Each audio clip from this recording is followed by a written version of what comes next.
Hello बच्चों, आपका एक बार फिर से हमारे यूट्यूब चैनल पर स्वागत है। पिछली क्लास में हम लोग रिलेशन एंड फंक्शन के बारे में बात किए थे, जिसमें रिलेशन टॉपिक हमने कवर किया था। आज रिलेशन मतलब संबंध, कार्तीय गुणन और क्रमित युग्म, इससे संबंधित कुछ क्वेश्चन करेंगे। फिर अगली वीडियो में हम लोग फंक्शन के बारे में बात करेंगे। ठीक है, चलिए 2 क्वेश्चन मैंने यहाँ लिख रखे हैं, देखिएगा। जैसे इसमें मैंने ऑप्शन नहीं लिखा है, जिन क्वेश्चंस में ऑप्शन की ज़्यादा ज़रूरत होगी वहाँ हम लिख देंगे, बाकी ये सारे क्वेश्चन सॉल्व करना तो पड़ेगा ही। चलिए देखिएगा, जैसे कि सेट ए हमको दिया है, सेट बी दिया हुआ है, पूछा है क्या A intersection B cross A, मतलब क्या ये एक ए इंटरसेक्शन बी एक नया सेट बनाएगा और उससे सेट ए का कार्तीय गुणन पूछा है। ठीक है, चलिए सबसे पहला काम क्या, ये सेट पता करें। क्या ये सेट पता करें? तो भैया ए इंटरसेक्शन बी, और ए इंटरसेक्शन बी का मतलब क्या हुआ कि ऐसे अवयव आएंगे ए इंटरसेक्शन बी में जो ए में भी हो और बी में भी हो, मतलब दोनों में कॉमन हो। ठीक है, चलिए देखिए कॉमन क्या है, कॉमन सिर्फ एक एलिमेंट है, एक अवयव है 5। ठीक है, चलिए अब इसका भैया इस सेट का ए के साथ क्या बनाए, कार्तीय गुणन बनाए। ठीक है, चलिए A intersection B cross A, ठीक है, क्या बनाएगा देखते हैं। ठीक है, देखिए अब ए इंटरसेक्शन बी में 5 है। ठीक है, 5 इस ए के साथ 2 3 5 इसके साथ क्रमित युग्म में बनाएगा। कैसे? 5 2 के साथ बनाएगा, 5 3 के साथ बनाएगा, 5 5 के साथ बनाएगा। ठीक है, तो यही हमारा क्या है, आंसर है। क्या भाई, ये हमारा आंसर है। देखा कितना आसान था। ठीक है भाई, ऐसे ही क्वेश्चन पूछते हैं क्रमित युग्म में से। ठीक है, चलिए अगला क्वेश्चन देखते हैं। ए ऐसा दिया हुआ है, बी ऐसा दिया हुआ है और A intersection B cross A union B.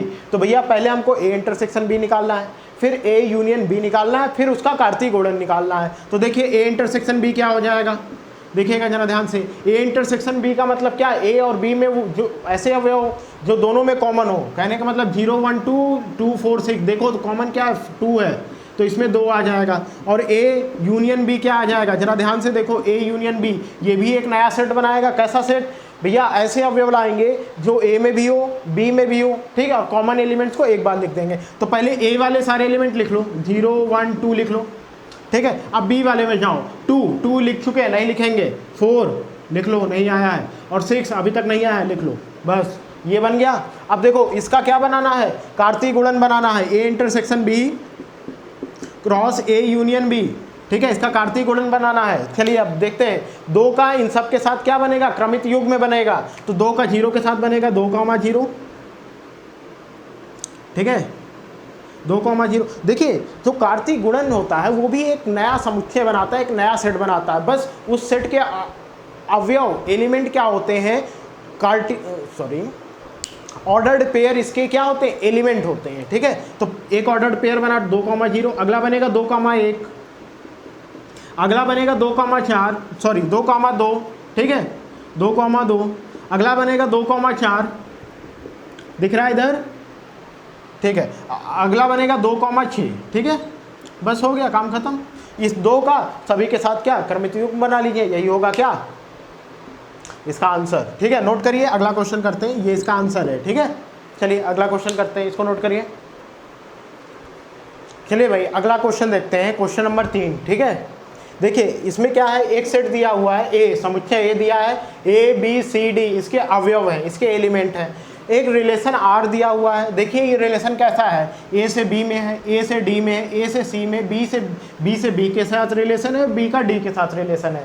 ठीक है, ऐसा रिलेशन हमको दिया है। ठीक है, अच्छा यहाँ हमको रिलेशन के बारे में कुछ नहीं बताया, इसका मतलब ये रिलेशन कैसा होगा, सेट ए से सेट ए में ही होगा। ठीक है, ध्यान रखिएगा इस बात का। ठीक है, तो देखिए ये बनेगा कैसे, जैसे पहला ऑप्शन देखिए कैसा है, ए से बी में बोल रहा है, तो देखिए क्या ए से बी में रिलेशन है, चलो है। दूसरा देखिए सी से डी में बोल रहा है, तो सी से डी में तो कोई रिलेशन है ही नहीं भैया, कोई रिलेशन है क्या जो सी, भाई सी से डी का मतलब सी, डी, तो ऐसा कोई डबलेट है, नहीं है।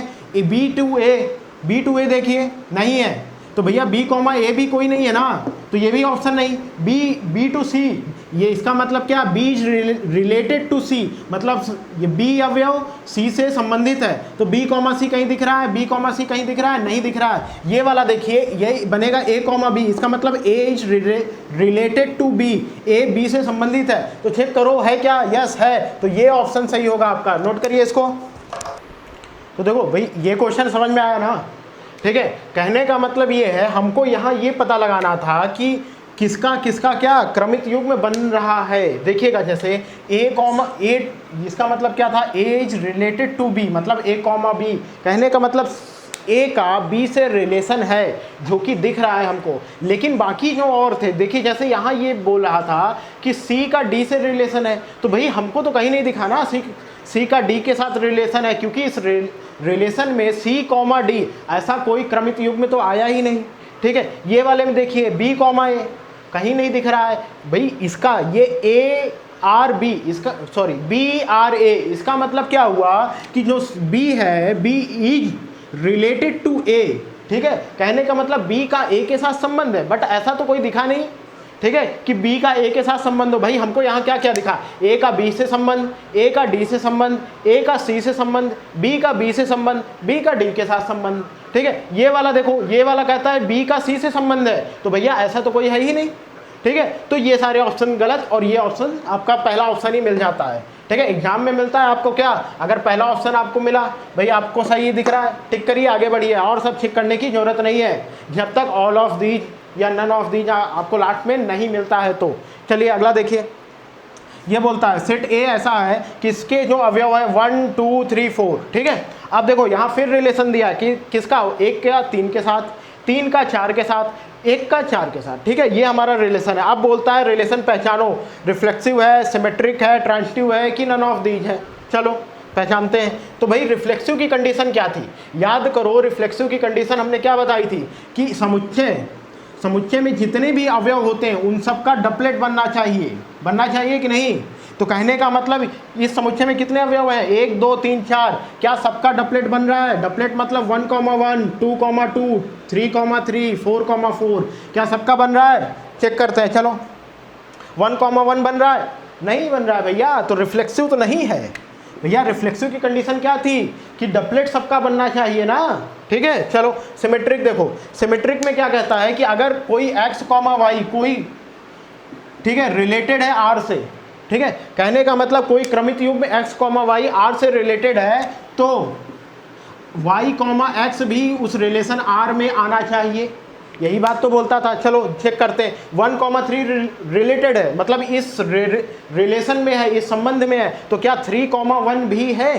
चेक करो, नहीं है, तो भैया ये सिमेट्रिक भी नहीं होगा, ठीक है। क्लियर है इतनी बात। अब देखो ट्रांजिटिव क्या कहता था, ट्रांजिटिव कहता था कि अगर मान लो कोई x, y, ठीक है, ऑर्डर्ड पेयर रिलेशन r में है एंड y, z भी रिलेशन r में है, तो क्या भैया x, z भी रिलेशन r में होना चाहिए, यही तो बोलता था। चलो चेक करते हैं, 1, 3 है, देखो ये 3 और ये 3 मैच कर रहा है ना, 1, 3, 3, 4 है, तो क्या 1, 4 है, यस है, तो ये ट्रांजिटिव हुआ।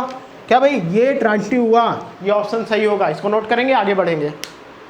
चलिए भाई अगला क्वेश्चन देखते हैं। क्वेश्चन नंबर 5 क्या कहता है, इन अ सेट ए, किसी सेट ए में द रिलेशन आर, कोई रिलेशन आर है, कोई संबंध आर है, वो कैसा संबंध है, इक्विवेलेंस संबंध है। इक्विवेलेंस संबंध है मतलब क्या, वो सिमेट्रिक भी है, रिफ्लेक्सिव भी है, ट्रांजिटिव भी है, ठीक है। देन आर इनवर्स, तो एक बात का ध्यान रखिएगा, जब भी कोई रिलेशन आर किसी सेट में इक्विवेलेंस होता है, तो ध्यान रखिएगा आर इनवर्स भी इक्विवेलेंस होगा। इस बात को नोट बनाकर लिख लेंगे। कहने का मतलब आर इनवर्स रिफ्लेक्सिव भी होगा, सिमेट्रिक भी होगा, ट्रांजिटिव भी होगा, तो क्या ऑल ऑफ दीज आंसर होगा। भाई नोट बनाकर लिख लेंगे, क्या, इफ इन अ सेट ए या इफ इन एनी सेट, ठीक है, the relation R is equivalence, then R inverse will also be equivalence, ठीक है। चलिए देखिएगा अगला क्वेश्चन, देखिए क्वेश्चन नंबर 6 क्या है, बहुत आसान क्वेश्चन है। इफ रिलेशन आर, आपके पास कोई रिलेशन आर दिया हुआ है, उसमें क्या क्रमित युग में दिए हुए A, C, B, D, C, C, ठीक है। देन डोमेन, डोमेन मतलब प्रांत, एंड रेंज, परास पूछा है आपसे, ठीक है। चलिए डोमेन रेंज, तो चलो हमने डोमेन रेंज के बारे में क्या बताया था, हमने डोमेन रेंज के बारे में बताया था किसी रिलेशन R का डोमेन क्या होता है, उनके जो क्रमित युग में होते हैं उनका पहले अवयवों का समुच्चय ही क्या, उनके पहले अवयवों का सेट ही क्या होता है, क्या होता है भाई, रेंज, सॉरी डोमेन होता है। तो A, B, C ये हमारा डोमेन हो गया। अब रेंज की बात करते हैं तो हमने बताया था किसी रिलेशन R में जो क्रमित युग में होते हैं उनका द्वितीय अवयव मतलब सेकेंड एलिमेंट, मतलब यहाँ क्या C, D और क्या ये बाद में फिर C आ गया, देखो फिर से C आ गया तो रिपीटिशन नहीं करेंगे, ठीक है। तो सिर्फ C और D ये क्या हो गया, परास हो गया। तो चेक करो कौन सा ऑप्शन सही है, ABC मैच कर रहा है, ABC गलत हो गया, पहला ऑप्शन गलत, मैच नहीं किया। दूसरा ऑप्शन चेक करिए, ABC ये सही है, और CD देखो पहला क्या डोमेन और दूसरा क्या रेंज, चेक कर लो, ठीक है। ये सब ये तो गलत ही होंगे, चेक कर लो चाहे तो, ठीक है। चलिए अगला क्वेश्चन करते हैं। चलिए भाई अगला क्वेश्चन देखते हैं, क्वेश्चन नंबर 6 क्या कहता है, अ रिलेशन R, कोई रिलेशन R है किसी सेट में, ठीक है, और ऑफ इंटीजर्स, वो सेट किसका है, इंटीजर्स का सेट है भैया, इंटीजर्स का, ठीक है। इंटीजर्स को हम किससे, जेड से डिनोट करते हैं, ठीक है। मान लो कोई सेट है और वो सेट कैसा है, सेट ऑफ इंटीजर्स, पूर्णांक संख्याओं का समुच्चय है, और वो R कैसे डिफाइंड है, देखो डिफाइंड एज डिवाइड्स, भैया रिलेशन R क्या बोलता है, डिवाइड्स, ठीक है। डिवाइड्स का मतलब समझिएगा, ठीक है, अभी बताते हैं। Then which of the following is true, इनमें से कौन सा ट्रू है आपको बताना है। देखिएगा यहाँ जब रिलेशन R आपसे बोलता है डिवाइड्स और समुच्चय क्या, कैसा समुच्चय है, इंटीजर्स का समुच्चय है, तो कहने का मतलब ये है कि इस रिलेशन में जो जो भी डपलेट बनेंगे भैया, जो जो भी डपलेट बनेंगे, सॉरी डपलेट बोला, जो जो भी ऑर्डर्ड पेयर बनेंगे, क्रमित युग में बनेंगे, ठीक है, जो भी क्रमित युग बनेंगे वो एक दूसरे क्या करेंगे, डिवाइड करेंगे। जैसे कि अगर हमने ये लिख दिया क्या, x r y, ठीक है, इसका मतलब क्या, x डिवाइड्स y, ठीक है, कहने का मतलब ये है। चलिए अब समझते हैं भाई, आप रिलेशन R का मतलब समझे, क्या R बोलता है डिवाइड्स किस में, इन सेट ऑफ इंटीजर्स में, क्या पूर्णांकों का समुच्चय है उसमें, ये रिलेशन R डिफाइन करना है हमको। तो भैया इसका मतलब क्या हुआ, मान लो कोई इन जनरल ऑर्डर्ड पेयर है हमारे पास क्रमित युग में x, y, तो भैया उस रिलेशन का मतलब क्या हुआ कि अगर x r y लिख दिया तो इसका मतलब x डिवाइड्स y, ये कहता है। तो चलो पहला चेक करते हैं, क्या रिफ्लेक्सिव क्या बोलता है, रिफ्लेक्सिव बोलता है डपलेट बनना चाहिए। इसका मतलब कि अगर हमने ये लिखा है, क्या हमने इन जनरल x, y लिया है जो रिलेशन R से बिलोंग करता है, ठीक है, ये इन जनरल अगर हमने लिया है, और x और y हमको पता है क्या इंटीजर्स है, क्या है इंटीजर्स है, तो बताओ क्या x, भाई रिफ्लेक्सिव के लिए कंडीशन क्या, डपलेट बनना चाहिए, ठीक है। यहाँ क्या बोल रहा है कि x डिवाइड्स y, तो क्या हम ये बोल सकते हैं x डिवाइड्स x, मतलब x को भाग दे देगा, ठीक है, बताओ पॉसिबल है। y डिवाइड्स y, क्या y से y को भाग दिया जा सकता है, यस। तो कहने का मतलब ये रिलेशन R जो है इसको सेटिस्फाई कर रहा है, क्या भाई, ये रिफ्लेक्सिव की कंडीशन, रिलेशन R, संबंध R की कंडीशन को सेटिस्फाई कर रहा है। संबंध R की कंडीशन क्या है कि अगर आप जो भी ऑर्डर्ड पेयर बनाओगे, ठीक है, जो भी ऑर्डर्ड पेयर बनाओगे उसमें क्या, जैसे x, y बनाया तो x y को डिवाइड करेगा, x y को विभाजित कर देगा, ठीक है। तो रिफ्लेक्सिव की कंडीशन क्या है, डपलेट बनना चाहिए। डपलेट मतलब जैसे x, y, y, तो जैसे x और y हमने इन जनरल लिया तो क्या हम लिख सकते हैं x को विभाजित करेगा, या यूं कहें कि x डिवाइड्स x या y डिवाइड्स y, ऐसा लिख सकते हैं, यस लिख सकते हैं। तो ये हम बोल सकते हैं क्या, रिफ्लेक्सिव है। अगला चेक करते हैं ट्रांजिटिव क्या बोलता है कि अगर x, y, क्या भैया x, y R से बिलोंग करता है, ठीक है, कहने का मतलब से रिलेशन R का ये क्या है, एक अवयव है, ठीक है भाई। रिलेशन R क्या है, एक समुच्चय है, उसका ये अवयव है। वो अलग बात है कि इसका अवयव कैसा है, ऑर्डर्ड पेयर है, क्रमित युग में है। तो x, y रिलेशन R से बिलोंग करता है, तो y, x भी रिलेशन R से बिलोंग करना चाहिए, ये बोलता है। चलो देखते हैं ये कंडीशन सेटिस्फाई होगी क्या। तो जब हम कहते हैं कि x, y रिलेशन R से बिलोंग करता है, इसका मतलब x y को डिवाइड करता है, ठीक। अब देखो, अब हमने कह दिया कि y, x भी R से बिलोंग करेगा। कब करेगा? जब y x को डिवाइड करेगा। तो क्या ऐसा पॉसिबल है, क्या ऐसा पॉसिबल है कि x y को डिवाइड करे तो y भी x को डिवाइड करे? क्या ऐसा पॉसिबल है क्या? अब जरा ये बताओ भाई, अगर हमने कोई इंटीजर ले लिया 2 और 4, तो भाई 2 4 को डिवाइड कर रहा है, बट क्या 4,2 अगर लिख दे तो 4 2 को डिवाइड करेगा? क्या नहीं करेगा भाई। तो रिफ्लेक्सिव नहीं है, सॉरी सिमेट्रिक नहीं है। क्या? सिमेट्रिक नहीं है, ये सिमेट्रिक नहीं है। ट्रांजिटिव चेक करते हैं। चलो, ट्रांजिटिव क्या कहता है? ट्रांजिटिव कहता है कि अगर x, y रिलेशन R से है एंड y, z भी रिलेशन R से है, ठीक है, तो हमारे पास क्या x, z भी रिलेशन R से बिलोंग करना चाहिए। यही तो बोलता है। बताओ, यही तो डिफिनीशन पढ़ाए थे।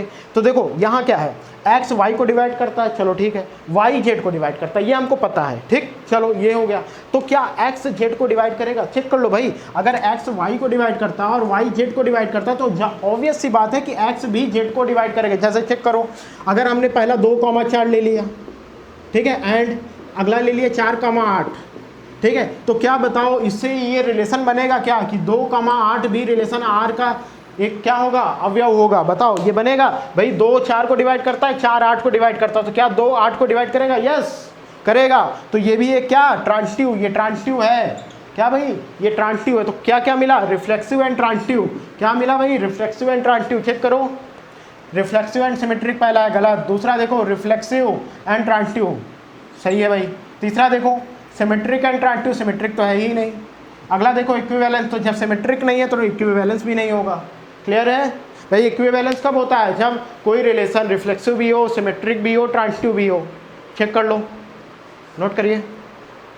चलिए भाई, अगले क्वेश्चन की ओर चलते हैं। क्वेश्चन नंबर 7 क्या कहता है, देखिएगा।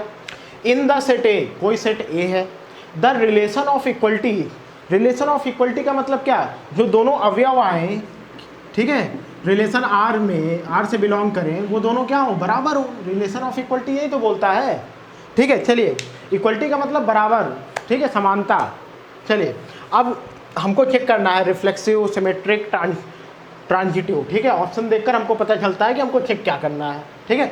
चलिए, सबसे पहला काम रिफ्लेक्सिव चेक करते हैं। क्या चेक करेंगे? रिफ्लेक्सिव। तो चलो देखते हैं क्या ये रिलेशन R जो है, रिलेशन ऑफ इक्वलिटी, ये रिफ्लेक्सिव है कि नहीं है। तो रिफ्लेक्सिव की कंडीशन क्या है कि डबलेट बनना चाहिए। तो मान लो हमने x, x बना दिया, ठीक है, x, x बना दिया, ठीक है। इन जनरल कोई भी इस सेट A का अवयव मान लेते हैं x, ठीक है, और इसका डबलेट बना दिया। तो डबलेट बनाया x, x। अब बताओ, क्या x x के बराबर है? भैया हमको पता है ना, x बराबर है x के, ऑब्वियस है, बराबर तो होगा ही। तो मतलब ये रिलेशन R से बिलोंग करेगा। रिलेशन R यही तो कहता है बराबर होनी चाहिए। चलो, अब देखो, रिफ्लेक्सिव तो है, चलो रिफ्लेक्सिव है। अब चेक करते हैं सिमेट्रिक, ठीक है। चलो सिमेट्रिक चेक करते हैं। तो जरा चेक करो, सिमेट्रिक क्या कहता है कि अगर x, y बिलोंग करता है सेट R से, रिलेशन R से, तो y, x भी बिलोंग करना चाहिए रिलेशन R से। बताओ, यही तो कहता है भाई। इसको ऐसा लिखो या ऐसा लिखो, x belongs to y implies y belongs to x, ऐसा। अब जरा यहाँ ध्यान से देखना भाई, अब हमको पता है, क्या पता है? Relation of equality. Relation of equality क्या कहता है कि अगर, ध्यान से देखिएगा, अगर x, y रिलेशन R से बिलोंग करते हैं तो x y के बराबर होगा। तो देखो, मान लिया कि x, y R से बिलोंग करते हैं, ठीक है, तो x बराबर है y के। क्लियर है? अब हमने कहा कि अगर ऐसा है तो ऐसा भी होना चाहिए। क्या भाई? ऐसा भी होना चाहिए। तो जरा चेक करो कि अगर x बराबर है y के, तो y भी तो x के बराबर होगा कि नहीं होगा? जब y भी x के बराबर होगा तो ये भी तो रिलेशन R से बिलोंग करेगा ना। तो इसका मतलब क्या, ये सिमेट्रिक भी है। अब अंतिम बचता है ट्रांजिटिव चेक करना। चलो ट्रांजिटिव चेक करते हैं, ठीक है। देखिए, चेक करना बहुत आसान है, बस इसका जो रिफ्लेक्सिव, सिमेट्रिक, ट्रांजिटिव है, इनकी जो मेन डेफिनेशन उसको याद रखिए, बस उसी को रिलेशन R में अप्लाई कर दीजिए, बस हो गया। ट्रांजिटिव भाई 12th में आपने खूब क्वेश्चन लगाए होंगे इसके, ठीक है। चलिए देखिए, यहाँ उस लेवल के क्वेश्चन नहीं पूछता है, छोटे छोटे क्वेश्चन पूछता है जो कि तुरंत देखते ही हो जाए, ठीक है। बस उसके लिए आपको इनकी डिफिनीशंस अच्छे से क्लियर होनी चाहिए, ठीक है। चलिए ट्रांजिटिव क्या कहता है कि अगर x y से बिलोंग कर x कॉमा वाई आर से बिलोंग करता है and y comma Z R से बिलोंग करे, ठीक है, ये दोनों हमको दिया रहता है, तो क्या भैया x कॉमा जेड भी आर से बिलोंग करना चाहिए, रिलेशन आर से, यही तो कहता है। तो भाई हमने क्या बताया था ट्रांजिटिव के लिए कि ट्रांजिटिव कब नहीं होगा, जब ये हो और वो ना हो, तब ना। तो चलो, जब हमने कहा कि x comma Y relation R से बिलोंग करता है, इसका मतलब x बराबर y है, क्लियर है।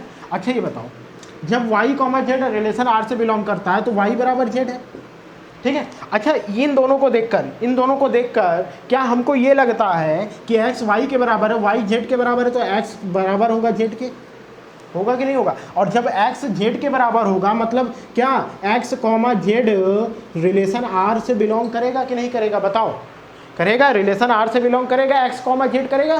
भाई कंडीशन तो इक्वलिटी वाली है ना, तो अगर x z के इक्वल हो गया इसका मतलब x कॉमा जेड भी रिलेशन r से ही बिलोंग करेगा। तो भाई इसका मतलब ये कंडीशन हमारी सही हो जाती है, ये कंडीशन सही, तो मतलब ट्रांजिटिव भी है। तो जब एक रिफ्लेक्सिव भी है, सिमेट्रिक भी है, ट्रांजिटिव भी है, तो ये इक्विवेलेंस हुआ, ठीक है, ये इक्विवेलेंस रिलेशन हुआ। नोट करिए जल्दी से। चलिए भाई अगले क्वेश्चन की ओर चलते हैं। क्वेश्चन नंबर 8 क्या कहता है कि A and B are two sets, दो सेट है, और बोलता है A क्रॉस B, मतलब क्या A और B का कार्टेशियन प्रोडक्ट बराबर है B क्रॉस A। तो भैया इसके बारे में हमने एक चीज़ बताई थी कि अगर दो सेट A और B हैं तो इनके कार्टेशियन प्रोडक्ट बराबर नहीं होते हैं। क्या A cross B cross A के इक्वल नहीं होता जनरली, लेकिन अगर इक्वल हो जाए, क्या भैया लेकिन अगर इक्वल हो जाए A cross B cross A के इक्वल हो जाए, तब क्या होता है, तब दोनों सेट इक्वल होते हैं। सिर्फ एक और एक कंडीशन लगती है, क्या भैया, सिर्फ एक कंडीशन, जब A और B दोनों बराबर हो जाए तभी A क्रॉस B बराबर होगा B क्रॉस A के, अन्यथा A cross B cross A के इक्वल कभी नहीं होगा। इस बात का ध्यान रखेंगे। तो हमको तो यहाँ दे रखा है भाई A cross B cross A के बराबर है, ठीक है, तो भैया A और B इक्वल होंगे, सिंपल सी बात है। आंसर देखिए, टिक करिए। चलिए अगला देखिए, इसमें क्या बोलता है, next question 9, let A equal to 1 2 3, ऐसा दे दिया। The total number of distinct relations that can be defined over A, A पर कौन कौन से, देखिएगा जरा ध्यान से, जब कोई रिलेशन ओवर A बोल रहा है इसका मतलब क्या A से A में है, ठीक है, A से A में है। और भाई हमने इसको थोड़ा ऊपर वाला रफ कर देते हैं, नोट कर लिया होगा, ठीक है, ताकि थोड़ा स्पेस हो जाए हम लोग के पास। देखिएगा इसका मतलब क्या, देखिए कोई रिलेशन है जो कि डिफाइंड है ओवर A, इसका मतलब रिलेशन A से A में है, ठीक है, तो इसका मतलब रिलेशन जो होगा सबसेट होगा A क्रॉस A का ना। चलो इतनी बात समझ में आती है। अब कितने रिलेशंस बन सकते हैं इसके लिए हमने बताया था, देखिए पहले आप नंबर ऑफ एलिमेंट निकालिए, A क्रॉस A में कितने हो सकते हैं नंबर ऑफ एलिमेंट। तो भैया क्या A में कितने अवयव हैं, A में 3 अवयव है ना, number of element in A equal to 3, तो ये हो जाएगा 3 क्रॉस 3, तो ये 9 एलिमेंट बनेंगे। कितने भैया, 9 एलिमेंट आएंगे A क्रॉस A में, मतलब कितने 9 ऑर्डर्ड पेयर्स आएंगे A क्रॉस A, मतलब कार्तीय गुणन में, ठीक है। तो देखिएगा अब टोटल नंबर ऑफ जो रिलेशंस बनते हैं वो क्या, देखिएगा टोटल नंबर ऑफ जो रिलेशंस बनते हैं, पॉसिबल रिलेशंस, वो 2 की पावर क्या हो जाता है, 9। कैसे भाई, ये होता है 2 की power n A cross A। कहने का मतलब क्या है, A क्रॉस A में, ठीक है, A क्रॉस A में जितने भी अवयव बन सकते हैं उसको 2 की पावर में लिख दीजिए, तो यही तो होगा भाई 2 की पावर 9। चेक कर लो आंसर, ये नोट करिए, नोट करिए जल्दी।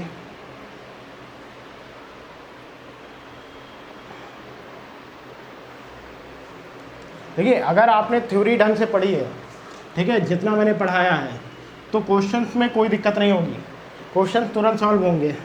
ये सारी चीज़ें हम एक बार आपको थ्योरी में बता चुके हैं, ठीक है। अगर आपको याद नहीं है तो एक बार फिर से जाकर वीडियो को देखें। अगला क्वेश्चन देखते हैं, चलिए इसको भी हटा ही देते हैं।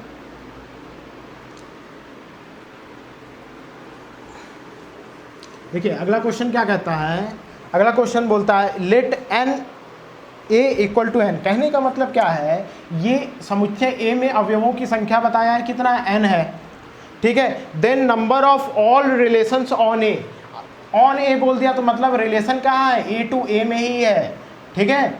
चलो तो number of total relation, just इससे पहला वाला क्वेश्चन ऐसा ही तो था, देखो ए क्रॉस ए में चेक करो, ए क्रॉस ए में कितने अवयव बनेंगे, तो n इंटू एन बनेंगे भाई, ए में कितने अवयव हैं, n है, तो n क्रॉस n में कितने बनेंगे, n इंटू एन मतलब n स्क्वायर अवयव बनेंगे, चेक कर लो।